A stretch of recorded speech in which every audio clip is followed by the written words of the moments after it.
Hi everyone, this is Mrs. Larkins. I'm here to do a short video for help on weekly review number 3, questions 10 through 12. So question 10 is asking us to take a fraction and write it as a decimal.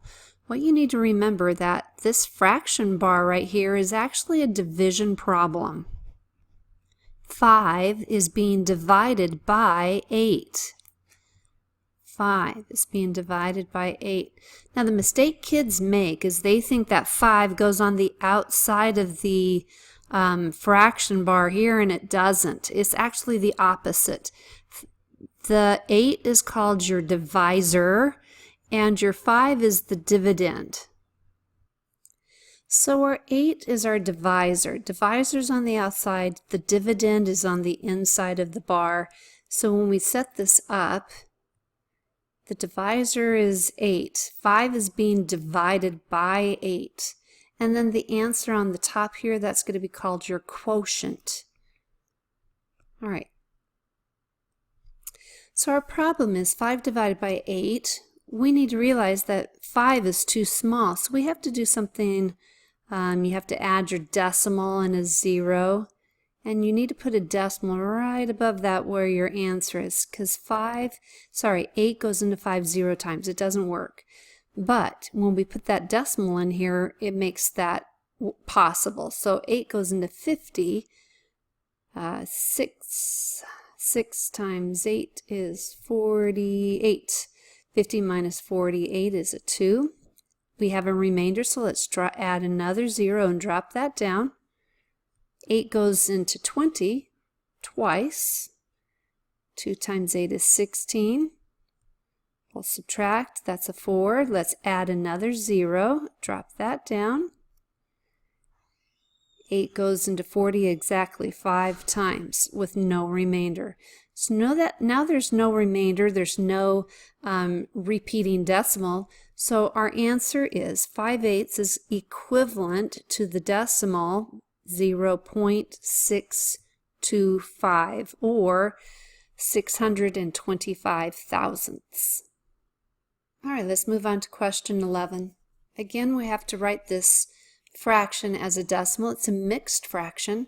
You need to realize that this whole number here is 3 wholes, and we actually say this 3 and 1/4.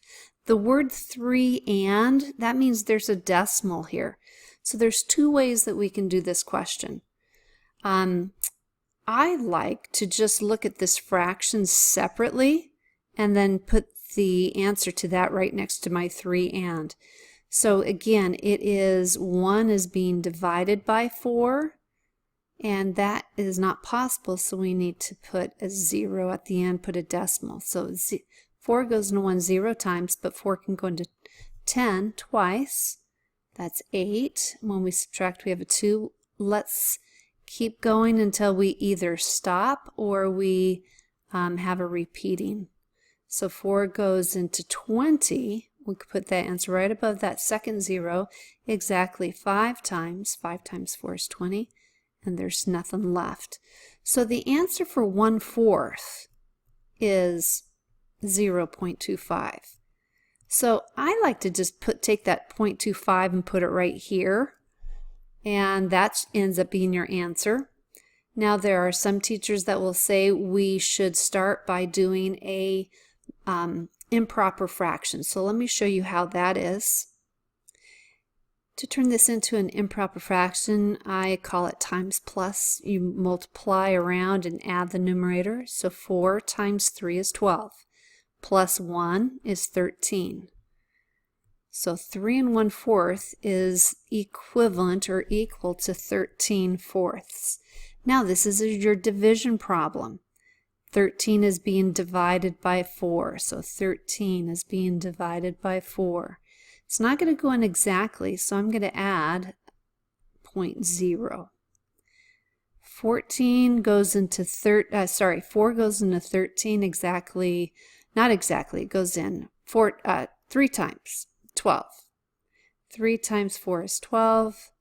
13 minus 12 is 1. All right, let's drop down that 0. 4 goes into 10 twice. 4 times 2 is 8.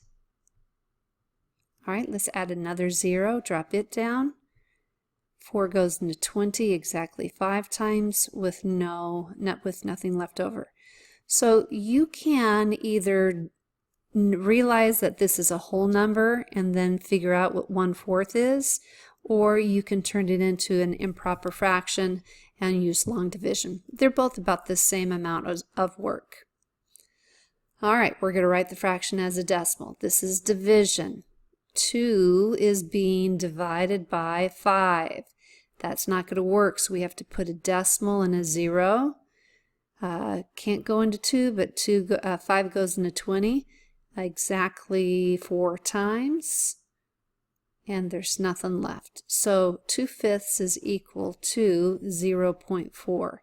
The way we read that out loud is 4/10. There is another way. Anytime you have a denominator that can multiply to equal 10 or 100 or 1,000, the faster way is to do it this way. So let me show you what I'm talking about. 2/5 can equal times 2, 4/10. If you say this out loud, 4/10, it is the exact same thing as this decimal because of place value. That is in the tenths place, so you would call that 4/10. So this is very fast, and a lot of kids can do this using just mental math. Okay, I hope that helped.